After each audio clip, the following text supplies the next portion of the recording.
నమస్తే సార్. నమస్కారం సార్. మీ పేరేం పేరు సార్? రంజిత్ కుమార్ సార్. ఎక్కడి నుంచి వచ్చారు సార్ మీరు? శ్రీ శారదా టైల్స్ ప్రజ్ఞాపూర్ సార్ మాది. ప్రజ్ఞాపూర్ సార్. సార్ ఇప్పుడు మీరు చూస్తున్న క్యాబేజీ గురించి తెలుసు కదా సార్ మీకు? తెలుసు సార్. పేరు చెప్పండి సార్.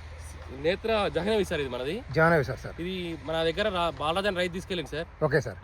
ఇది చాలా బాగుంది సార్ వెరైటీ. ఇది సార్ మనం చాలా క్యాబేజ్ వెరైటీ చూసాం సార్. వాటితోని ఇది చూసుకుని చాలా బాగుంది సార్. అంటే బాగుందంటే ఎట్లా సార్? యూనిఫామ్ సైజులో ఉంది సార్ కాయ. ఇది మళ్ళీ పగుళ్ళు కానీ తెగుళ్ళు కానీ పురుగును తట్టుకునే శక్తి కానీ సార్ 100% బాగుంది సార్ ఇది వెరైటీ. Okay sir. సార్ రైతులు 100% పెట్టుకోవచ్చు సార్ దీన్ని. పెట్టుకోవచ్చా సార్? 100% సార్. ఓకే, దాదాపు ఇక్కడ చూడండి సార్ 1.5 ఎకర్ ఉంది సార్ ఫీల్డ్ మనకు. ఓకేనా సార్? దాదాపు పంట వచ్చి కూడా 65-70 రోజులు అవుతుంది సార్. ఇంకా 2-3 డేస్లో కట్ చేస్తానికి రెడీగా ఉంది. Okay sir. మీరు గడ్డ కూడా దాదాపు 1.5 కేజీ దాకా వచ్చేసింది సార్. రైతు అన్నాడు రేపు 1st తారీఖు కట్ చేస్తా అంటున్నాడు. వైరస్ పరంగా కానీ సార్, తెగుళ్ళ పరంగా కానీ సూపర్ సార్. తెగులు అనేది లేదు సార్. ఈ చలికి ఆల్మోస్ట్ అన్ని వెరైటీస్ కు తెగుళ్ళు ఉన్నాయి సార్.